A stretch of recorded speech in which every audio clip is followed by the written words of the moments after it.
You are 10 years old. Your father comes home early. No job, no savings, no explanation. By the end of the week, the house is gone. By the end of the month, the future you believed in no longer exists. This is not a history lesson.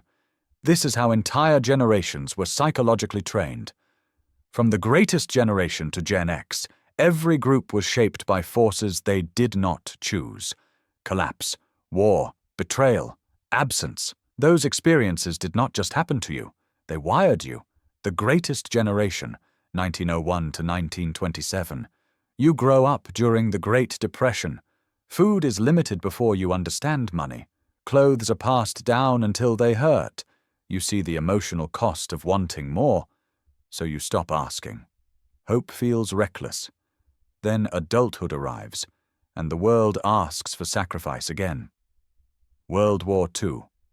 At 18, you are storming beaches. At 19, you are flying bombing missions. At home, others ration sugar. They work factory lines. They keep everything moving without complaint. This level of hardship does not create reflection. It creates function. Pain is not explored. It is postponed. What emerges is stoic pragmatism. Hard times are normal. Complaining is irrelevant. Action is everything. That mindset gives this generation emotional endurance.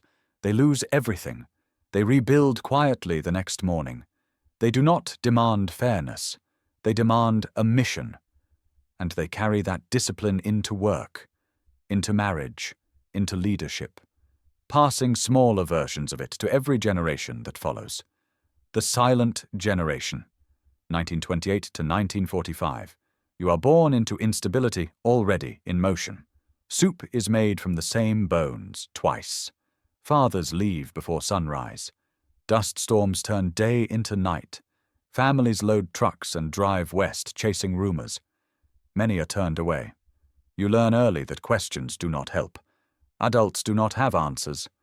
Then comes war. Men leave. Some return changed. Some do not return at all.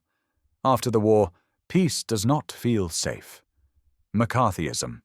The Red Scare. One wrong sentence, one wrong friend, and your life collapses.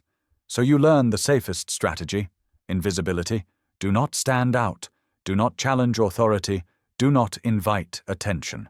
Not because you lack imagination, because you have seen what visibility costs. The result is a generation defined by reliability. Early, steady, uncomplaining. While others argue about ideals, you keep the system running. Baby boomers, 1946 to 1964. You are born into victory. The war is over. The economy expands. Suburbs spread. Televisions glow in every living room. For the first time in decades, the future feels open.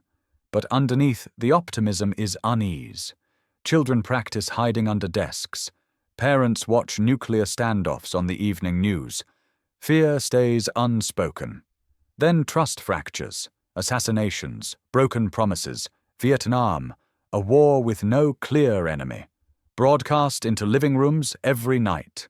This is when authority loses its innocence. You learn that institutions can lie. Some protest, some fight. All of you internalize skepticism. Here is the paradox. The generation that distrusted power eventually inherits it. Hippies become executives.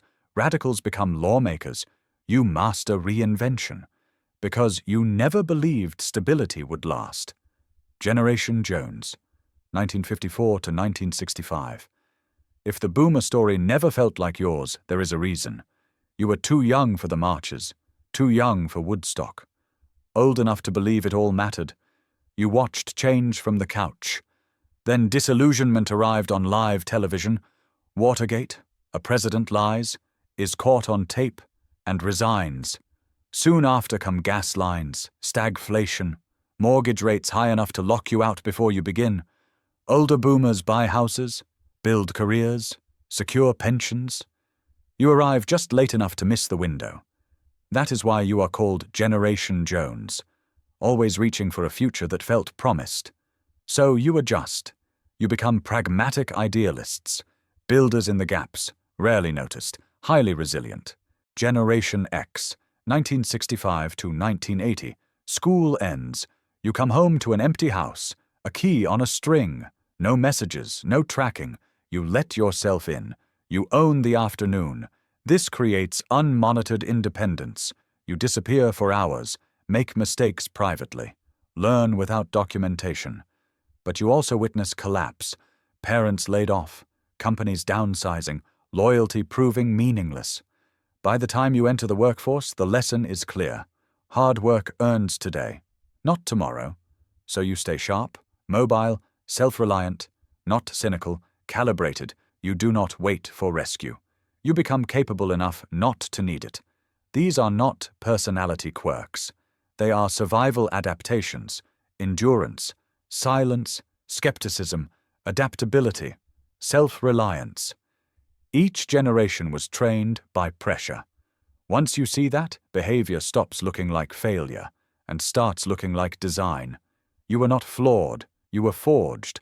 Thank you for watching.